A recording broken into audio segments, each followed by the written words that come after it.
Assalamualaikum warahmatullahi wabarakatuh. Kami dari kelompok 6 akan mempresentasikan hasil penelitian kami tentang integrasi deep learning, CNN, GAP, dan augmentasi data untuk klasifikasi penyakit tanaman pangan secara real time. Di sini kami beranggotakan yang pertama saya sendiri, Larasati Tanti Putri, dengan 3 digit tim terakhir 118.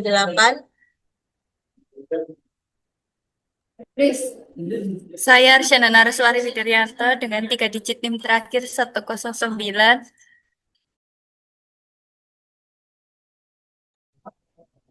Saya Nuris Safira Rohmah dengan 3 digit NIM akhir 112. Saya Paulina Sinaga dengan 3 digit NIM terakhir 12. Saya Nana Saputri dengan 3 digit NIM terakhir 133.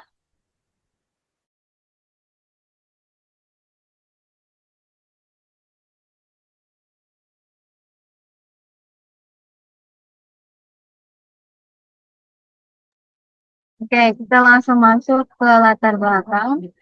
Jadi di sini latar belakangnya dapat kita ketahui sendiri tanaman pangan itu merupakan komoditas pangan yang strategis untuk menjadi penentu ketahanan pangan nasional, namun sering mengalami gangguan akibat penyakit yang disebabkan oleh jamur, bakteri, maupun virus. Nah, selama ini identifikasi penyakitnya itu masih banyak dilakukan secara manual, sehingga cenderung lambat dan juga subjektif. Nah, untuk mengatasi hal tersebut, penelitian ini memanfaatkan deep learning menggunakan CNN untuk mengklasifikasi penyakit tanaman melalui citra daun secara otomatis. Nah, meskipun penelitian sebelumnya itu menunjukkan hasil yang baik, tapi masih sedikit penelitian yang membandingkan CNN Gap dan juga CNN FCL secara sistematis. Maka oleh karena itu penelitian ini mengusulkan sistem klasifikasi penyakit tanaman pangan berbasis CNN Gap dengan augmentasi data agar lebih akurat, efisien, dan dapat dilakukan secara real.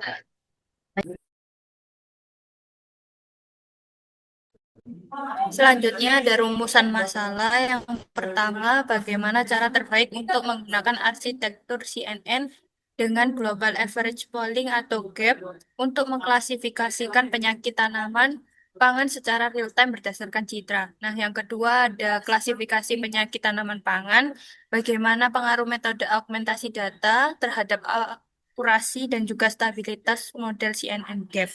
Kemudian yang terakhir, bagaimana arsitektur CNN GAP dan juga CNN FCL yang berfungsi dalam klasifikasi penyakit tanaman pangan secara real time. Selanjutnya yaitu bagian tujuan penelitian. Di sini ada 3. Yang pertama yaitu merancang dan mengimplementasikan arsitektur CNN GAP yang optimal untuk klasifikasi penyakit tanaman pangan berbasis citra secara real time. Yang kedua yaitu menganalisis pengaruh teknik augmentasi data terhadap akurasi dan stabilitas model CNN GAP dalam mendeteksi penyakit tanaman pangan. Yang ketiga yaitu membandingkan performa model CNN GAP dan CNN FCL dalam hal akurasi, kecepatan inferensi, dan stabilitas generalisasi untuk keperluan klasifikasi penyakit tanaman pangan secara real time.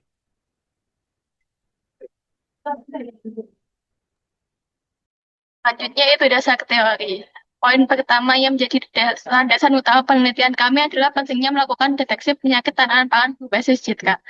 Seperti yang kita ketahui bersama, serangan penyakit pada tanaman pangan seringkali menjadi faktor utama di balik penurunan kualitas dan kuantitas hasil panen. Masalahnya, gejala infeksi ini biasanya baru disadari secara visual ketika sudah muncul bercak, perubahan warna, atau daun mulai mengering. Selama ini, petani masih mengandalkan pengamatan mata telanjang yang bersifat sangat subjektif dan rentan salah prediksi. Oleh karena itu, di sini kami menawarkan solusi digital, memanfaatkan gambar daun sebagai input digital, lalu membiarkan model komputer yang menganalisisnya secara objektif, cepat, dan konsisten. Jika lalu selanjutnya ke konseptual klasifikasi gambar berbasis deep learning. Jika menggunakan metode machine learning tradisional, peneliti harus mendefinisikan dan mencari fitur gambar satu persatu secara manual. Namun dengan deep learning, model mampu melakukan ekstraksi fitur secara otomatis langsung dari piksel mentah gambar daun yang dimasukkan. Model komputer akan dilatih secara mendalam untuk mengenali representasi pola visual mulai dari bentuk bercak, kontras warna, hingga geometri area daun yang sakit. Dan arsitektur yang paling optimal serta teruji efektif untuk menyelesaikan tugas klasifikasi citra ini adalah Convolutional Neural Network atau CNN. Lalu slide selanjutnya. Arsitektur utama CNN. Secara umum, arsitektur CNN yang kami bangun ini bekerja secara modular melalui beberapa lapisan utama. Bisa dilihat pada diagram yang ada di slide. Prosesnya terbagi menjadi beberapa tahapan. Tahapan pertama yaitu lapisan konvolusi. Lapisan ini bertindak sebagai filter otomatis yang bertugas menangkap fitur dasar citra seperti garis tepi, daun, kontras, dan warna bercak. Yang kedua ada lapisan aktivasi relu. Lapisan ini memberikan sifat non-linear agar jaringan saraf kami mampu melajari pola penyakit daun yang bentuknya rumit dan tidak beraturan. Lalu yang ketiga ada lapisan polling. Lapisan ini berfungsi melakukan downsampling atau memperkecil ukuran data.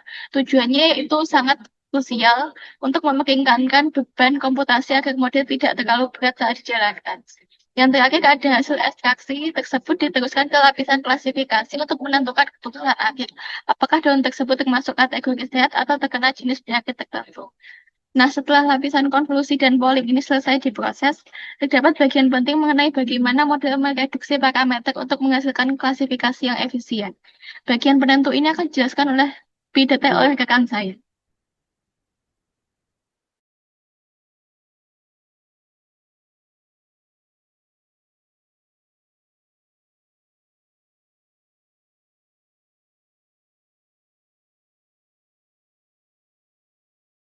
Ada klasifikasi model antara FCL dan juga GAP. FCL sendiri yaitu Fully Connected Layer, di mana kelebihannya yaitu mengubah fitur map menjadi 2G dari lapisan konvolasi terakhir menjadi vektor 1D melalui operasi pattern. Tapi kekurangannya di sini setiap neuron saling terhubung padat.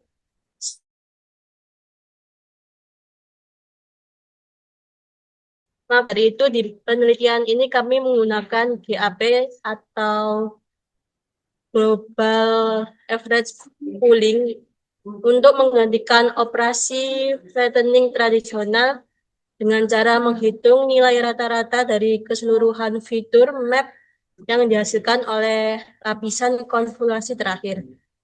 Di sini setiap satu fitur map diwakili langsung oleh satu nilai rata-rata numerik untuk dilempar ke output.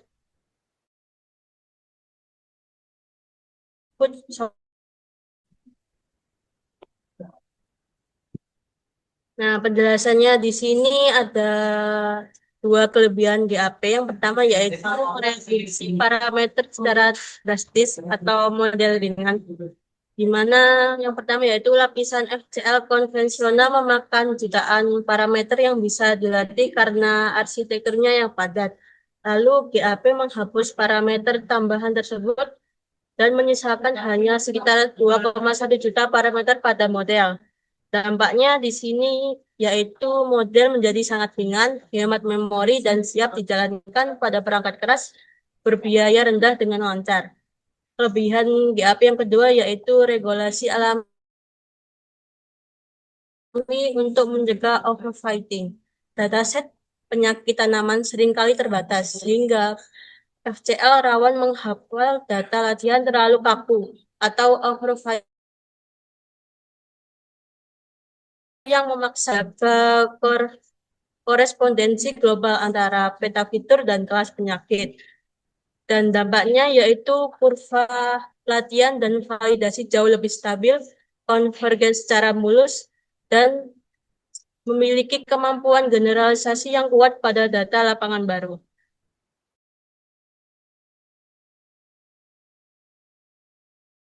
Di sini kami menggunakan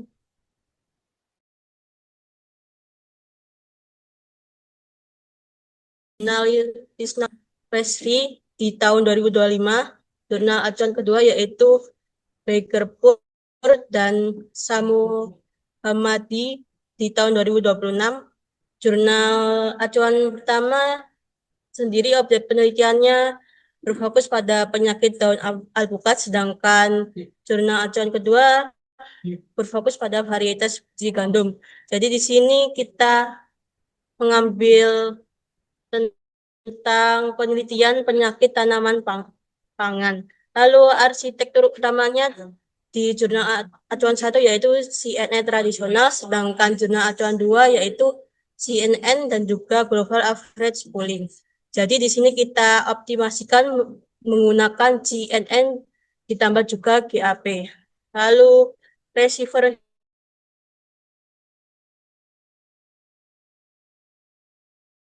sedangkan acuan 2 dia membandingkan GAP dan juga FCL. Tetapi di sini kita untuk risetnya hanya berfokus kepada GAP. Lalu teknik kuncinya di jurnal acuan 1 yaitu argumentasi, sedangkan di jurnal acuan 2 yaitu ruang pencitraan terkontrol. Jadi di sini kita menggunakan argumentasi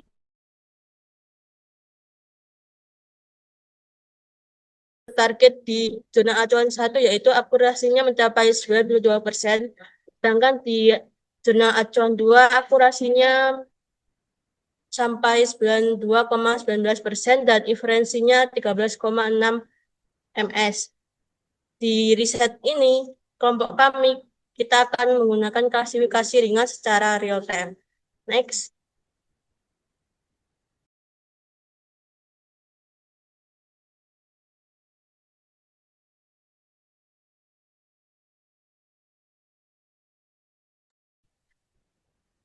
Oke, selanjutnya kita masuk ke metodologi penelitian.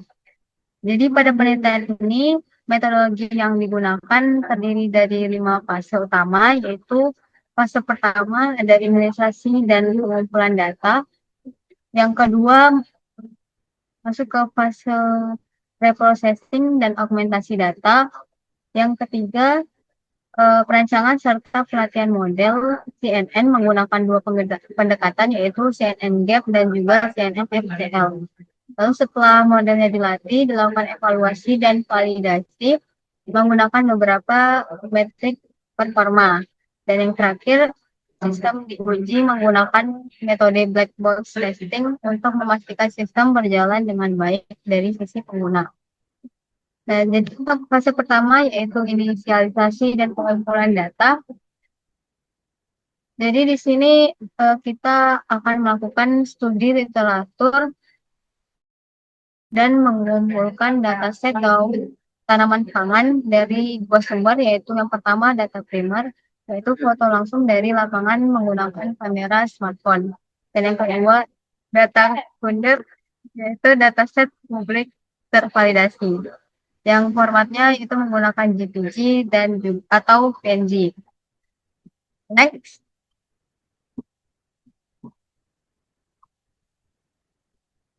Lanjut ke fase yang kedua, yaitu preprocessing dan juga augmentasi data. Pada tahap preprocessing ini, data citra dipersiapkan agar memiliki format yang konsisten sebelum masuk ke proses training. Tahap pertama yaitu resizing, yaitu menyamakan ukuran seluruh gambar menjadi 128 kali 128 pixel agar model CNN-nya nanti dapat menerima input dengan ukuran yang seragam. Jadi nanti dataset daun tadi yang telah dikumpulkan di resizing dulu, di proses resizing dulu agar dimensinya seragam. Selanjutnya dilakukan normalisasi pixel dari rentang 0 sampai 255 menjadi 0 sampai 1 untuk mempercepat proses pembelajaran model. Lalu tahap berikutnya penghapusan background atau penghapusan latar belakang menggunakan adaptive thresholding sehingga objek utama berupa daunnya nanti dapat dipisahkan dari gangguan latar belakang. Selanjutnya yaitu standarisasi filter atau G-score. Tujuannya agar rata-rata 0 dan variasinya 1. Jadi tahapan ini itu penting karena kualitas data input sangat mempengaruhi kualitas data input dan mempengaruhi performa model. Dan hasil akhirnya nanti adalah dataset yang sudah siap digunakan pada tahap penelitian model CNN. Nah, selain preprocessing, penelitian ini juga menggunakan augmentasi data untuk meningkatkan keragaman dataset secara buatan tanpa harus menambah data baru. Nah, beberapa teknik augmentasi yang digunakan itu ada rotasi gambar, horizontal dan vertical flip, penyesuaian kecerahan, dan juga penyesuaian kontras. Untuk proses augmentasi ini dilakukan secara real time menggunakan image data generator dari Crush. Tujuan utamanya untuk mengurangi overfitting dan meningkatkan kemampuan generalisir model agar tetap dapat mengenali penyakit daun meskipun kondisi gambarnya berbeda-beda. Jadi secara keseluruhan tahap preprocessing ini membantu menghasilkan data yang lebih bersih, konsisten dan mudah dipelajari oleh model. Dan augmentasi ini untuk membantu memperkaya variasi dataset sehingga model menjadi lebih robust terhadap perubahan posisi, pencahayaan maupun sudut pengambilan gambar. Jadi kombinasi kedua tahap ini diharapkan mampu menghasilkan model klasifikasi penyakit tanaman yang lebih akurat dan bisa digunakan secara real time. Lanjut.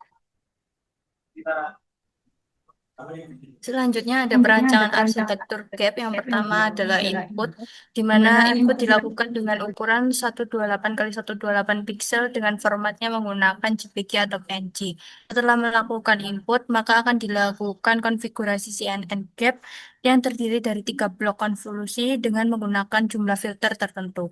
Jadi untuk konvolusi blok pertama menggunakan 32 filter, kemudian konvolusi blok kedua menggunakan 64 filter, dan konvolusi yang terakhir menggunakan 128 filter. Nah, ini merupakan tahapan ideal dari beberapa eksperimen sistematis yang dilakukan. Untuk tahapan ini berguna untuk mengurangi dimensi spasial, di mana setiap bloknya juga menggunakan fungsi aktivasi relu yang diikuti oleh operasi max polling 2x2. Sehingga konfigurasi ini mampu mengimbangi kemampuan generalisasi dan juga kompleksitas model. Setelah dilakukan konvolusi, maka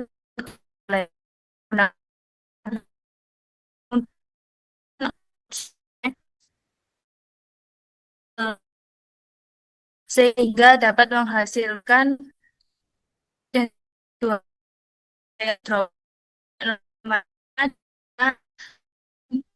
dengan relu. Kemudian yang terakhir adalah konfigurasi pelatihan, di mana konfigurasi pelatihan ini menggunakan optimizer Adam dan juga memiliki rasio pelatihan step decay, di mana fungsi kehilangan atau loss function menggunakan categorical cross entropy, menggunakan batch size sebanyak 32 dan juga max epoch-nya sebanyak 100 dengan input size-nya 128 kali 128 pixel. Jadi parameter CNN gap ini kurang lebih 2,1 juta dan tergolong arsitektur ringan sehingga cocok digunakan untuk perangkat keras dengan biaya yang lebih rendah. Untuk referensinya sendiri menggunakan referensi dari Berghard dan juga Samo Hamadi. CNN gap-nya mencapai akurasi 92,19% dengan rata-ratanya 13,6 ms per citra pada GPU kelas menengah. Next. Selanjutnya ada FCL, di mana untuk CNN Gap memiliki classifier head global average dengan rata-rata per fitur map. Untuk jumlah parameternya hanya sekitar 2,1 juta dan tergolong ringan dan juga efisien. Kemudian resiko overfittingnya tergolong rendah karena dan juga hasilnya konvergen mulus. Untuk akurasi ujinya berdasarkan referensi di 92,19% dan untuk kecepatan inferensinya sekitar 13,6 ms per citra, sehingga dikatakan memenuhi syarat secara real time. Kemudian untuk CNN FCL ini memiliki classifier head flattened dengan fully connected atau fully flattening ke dense layer, kemudian untuk jumlah parameternya jauh lebih banyak dibandingkan dengan CNN gap, dan resiko overfittingnya ini lebih tinggi sehingga kurva loss-nya cenderung divergen. Nah, untuk akurasi uji berdasarkan referensi ini lebih rendah dari gap, meskipun sudah dilalui banyak latih dengan lebih tinggi daripada CNN gap. Untuk kecepatan inferensinya sendiri lebih lambat, sehingga tidak memenuhi persyaratan secara real time dan karena juga parameternya lebih besar dibandingkan dengan CNN Gap. Next.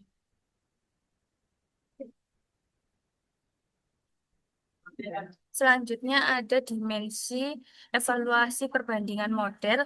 Yang pertama ada aplikasi, di mana merupakan proporsi prediksi benar dari seluruh data ujinya. Selanjutnya ada kecepatan inferensi, di mana di sini dalam satuan waktu milisecond per citra dengan targetnya kurang dari 100 ms. Kemudian untuk stabilitas pelatihan, di mana konvergensi kurva training dan juga validasi. Selanjutnya ada kemampuan generalisasi, selisih akurasi training dan juga validasi. Setiap model akan dilakukan pelatihan dan juga evaluasi sebanyak 5 kali dengan inisialisasi acak yang berbeda. Untuk nilai rata-rata dan juga standar deviasinya dihitung menggunakan uji ANOVA satu arah untuk validasi statistik. Next.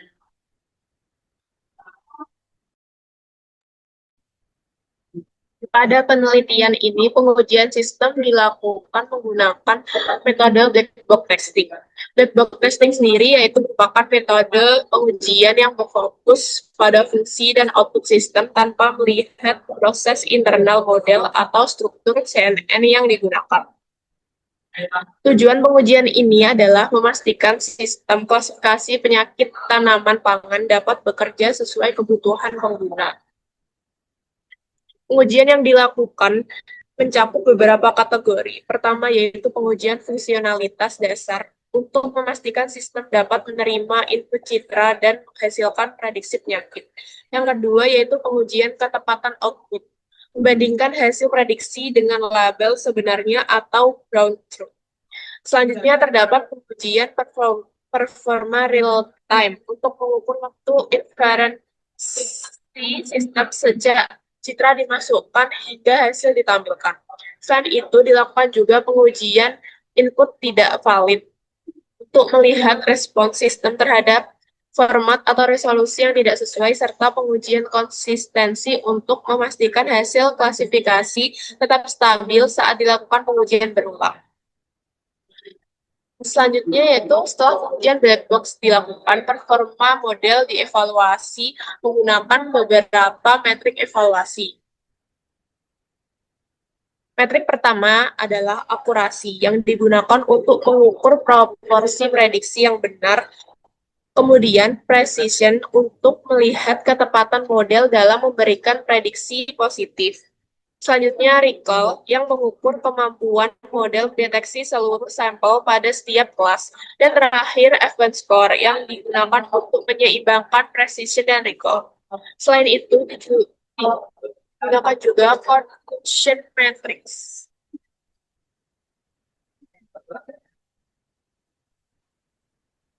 Nah, untuk matriks evaluasinya sendiri yaitu yang digunakan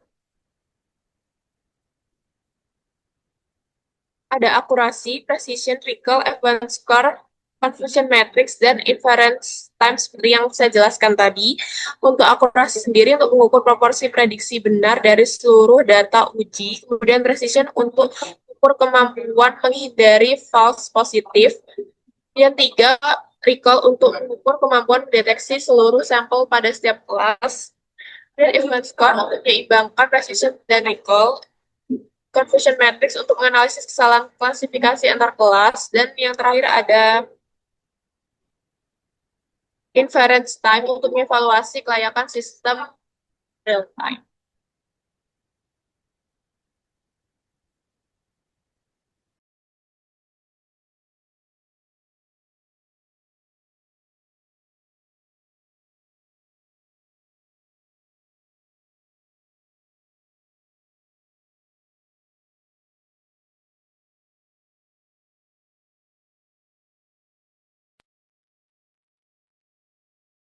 Selanjutnya lingkungan dan juga alat pengembangan. Yang pertama bahasa pemrograman dan juga framework utama.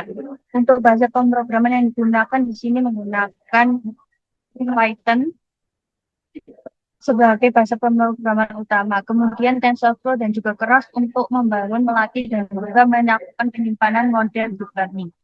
Arsitektur CNN menggunakan Keras model sequential. Selanjutnya ada teknik dan fungsi aktivasi menggunakan image data generator untuk augmentasi data, optimizer Adam B, fungsi aktivitas relu pada lapisan tersembunyi, fungsi aktivasi softmax pada lapisan output.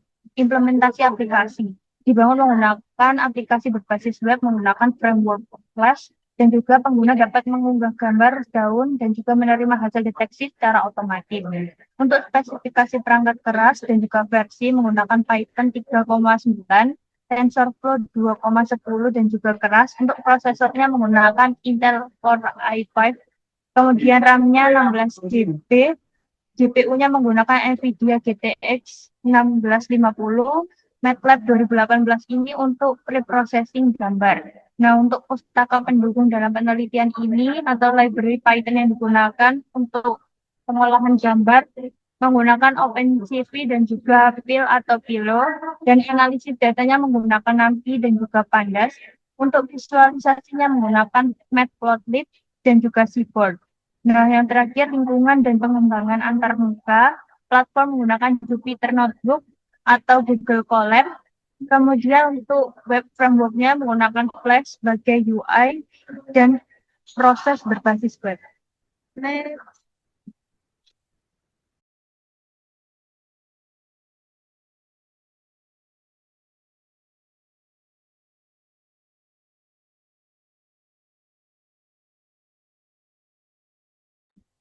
Baik, sekian presentasi kelompok kami tentang